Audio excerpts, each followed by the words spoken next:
All right, guys, welcome back to the Pop Culture Corner. My name's Ty, and today we have a wonderful little segment for you. From 12 Years of Slave, No Country for Old Men, Fear the Walking Dead, Army of the Dead, The Gifted, Looper, and his new film Ambulance is now streaming and on digital 4K and all physical media.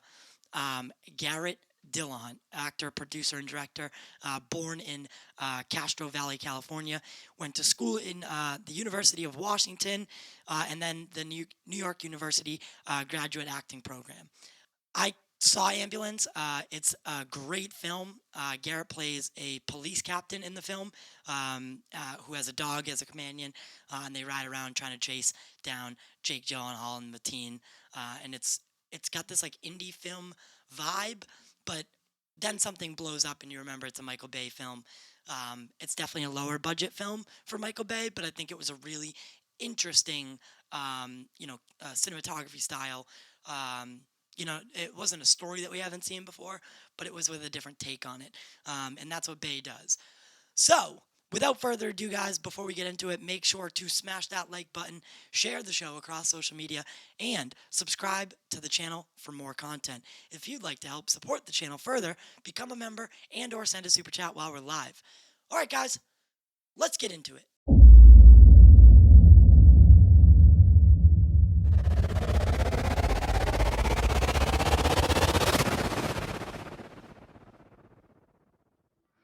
All right, we're back today with Mr. Garret Dillahunt. I've been waiting for quite some time to have this discussion with you. I've been watching you for basically my whole life. Your career kind of started right around the time I was born too, right in '93. I'm out. I'm out. All right. I'll He's see ya. out. No, I'm kidding. No, my mom was a huge fan of ER in NYPD Blue. So we lost her a year ago, and for getting to talk to you today, it's kind of comes full circle. So I really, really appreciate you being here. Well, I'm honored now. Yeah, yeah. Choked me up. Well, you recently start. Well, you're in Ambulance, and this was a Michael Bay film. Michael Bay has gotten, he's been revered over the past few years as, filming in difficult locations, a knack for explosions, and definitely a certain style. This film, Ambulance, was more of like an indie movie, and then something blows up, and you're like, oh, this is a Michael Bay movie. How was it? Like, how was this opportunity for you? How did you approach it? Well, I approach it pretty much like any other role, but Michael works fast, so Very. I think it requires a certain kind of actor to sort of thrive in that environment, and I guess I'd like to think that I'm one of those because I Right. kind of dig that energy. He doesn't even use scene numbers sometimes. He just kind of has the whole movie in his head, and he knows what he needs and he knows how to get it. And this was a low budget movie for him. You know, Right. uh, so it was working even faster, and asking a lot of us. There's a like one of my favorite days. I don't know if you remember the movie well. There's a scene where I'm I do. talking to all the guys, and we've all gathered at an intersection. I'm saying we're gonna set a trap for these guys. They think they lost us. Yada yada yada. He kind of wrote that. Well, I guess I'll say we kind of together came up with that because he didn't like the existing monologue. We just sat down on the curb, and he kind of wrote it right there. And he said, Wow. "Yeah, I think this is better. I think this is better. You ready?" And he handed it to me as he started to set cameras up and say, "Let's get cameras up or whatever." And I thought I've got like 30 seconds to learn this. We're gonna go. And I love that. I kind of love it. I think there's a lot of creativity born out of that kind of energy. It can either drive you mad or or you thrive and just roll with it. And And you've always been known for almost being that immersive actor, right? You immerse yourself in the role and you really transform. I mean, I I, I was just watching Brooklyn Nine-Nine the other night, and your episode was on, and I was watching Deadwood the day before, and then Ambulance the week before, and it's just to see you just change for each role. It's very very special, and I think your career has been really fun to watch. How have you changed over the years, like from when you first started towards, how you pick roles nowadays? And I mean, I, I often look back, and I don't know if you're one of those people, but I can live in regret a little too long, or dwell on yeah, mistakes I've made. And if I could do anything over, I think I'd have been even a little pickier, or believed in myself more earlier on. I right, don't know why. In my head, I always think, there's a ladder. And there's steps you have to take before you deserve things, or before you. And I would be confused when I'd see other people just seemingly sort of skip a bunch of steps, and I'm like, what? You're how not did they do allowed to that? do that, are you? Why did I? You know. And I admire them for it, But I think as I get older, you you know what you're doing, you know the value you bring to a project, and you can afford to be choosier. This life is whipping by. It Right. just goes so fast. And I'll see a kid I haven't seen in a while, and he's my height all of a sudden, and I'm just like, what? I just saw you a minute ago, I thought. So it's really important to make the correct decisions for your own life. It's going to keep you happy, and so I'm just trying to do that going forward. Just be a little Right. pickier and more selfish with my own happiness. So is there a reason, you say you're being a little bit pickier? Is there a reason that you signed on to ambulance and chose that role over maybe another? Well, I'd never worked with Michael before, Right. and I'd just worked with Zack Snyder, a year or two Oh my before God. that, and Yeah, you going up against the zombie tiger, it's an man? Come experience. on. It's an experience I wanted to have. You know what I mean? It's like these iconic directors whose movies I've been watching for so long. And like, look at the size of these things. The scope, the way these guys think is so huge. I'm kind of a small, detailed painter, Mhm. and they paint great. They're throwing paint on the canvas. They're just, Right. and I wanted to be around that. So, there's different reasons for doing things. Love or money or an experience you want to have. And it's great when they all combine in one. Right. Right. You know, Right. Love, money, and and yeah, you know what I mean. privilege. Yeah. But most often, I tend to go the artistic route, which has been a tougher slog. But I think I can Right. look back for the most part of my career, and I feel pretty proud. I mean, your character in Fear the Walking Dead was arguably the best written. John Dory is probably, I would say, number two with Rick Grimes. And I still play the split in the bullet moment uh, all the time. And I was showing my co-host the other day. I was like, just look how great this scene is. Like Fear, I loved your character. Um, I you know, loved him too, and unfortunately, it was time for me to go. But there was never any difference between me and the showrunners about how great the character was. That's for sure. how did they break it to you that because I watched the Fear episode, the recap after where you were talking about it. But I mean, did they bring you in and tell you like what was going to happen early on, and you knew exactly what was, or was it kind of a I mean, surprise going into production? the end. Your end, yes. Well, trying to think of an artful way to say it. I love those people on that show. Uh, we were we were a little separated creatively, so it was not a surprise to me. It was a request.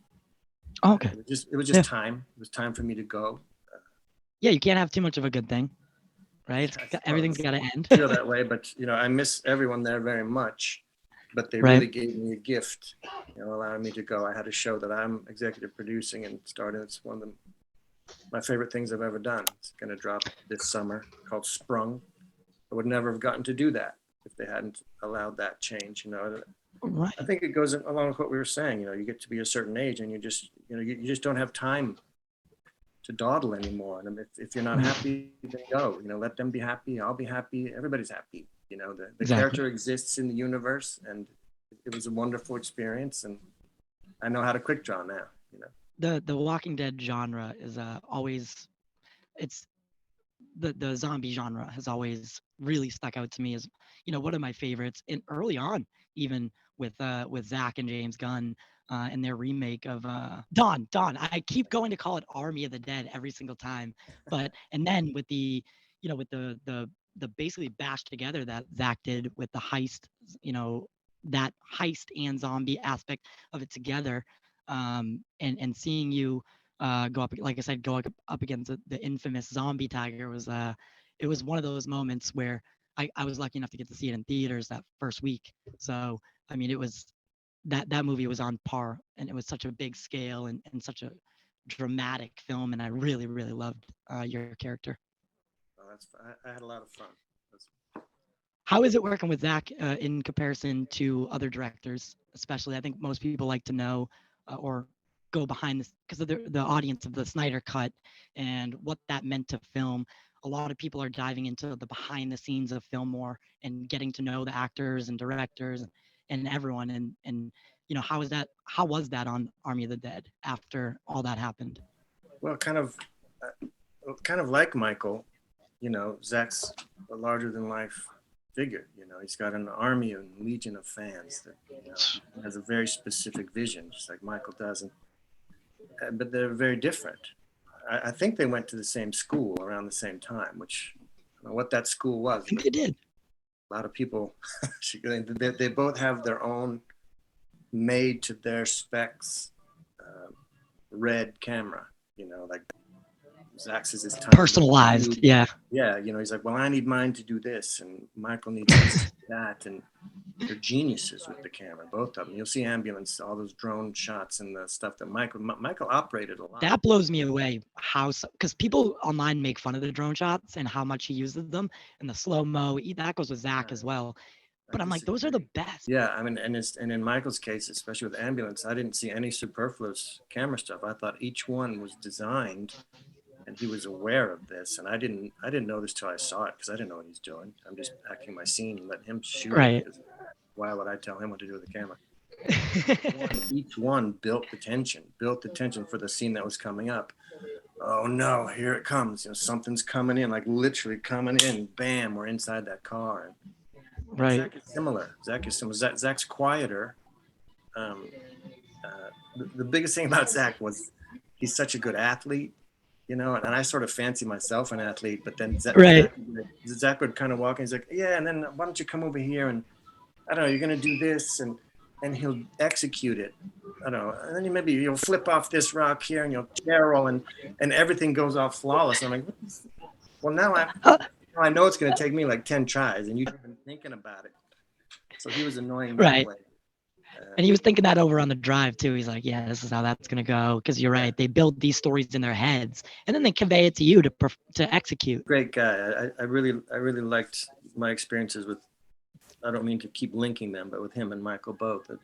Two different guys, but two really big thinkers. And that's good for me to be around. Right. I mean, so you're technically an actor, producer, and director.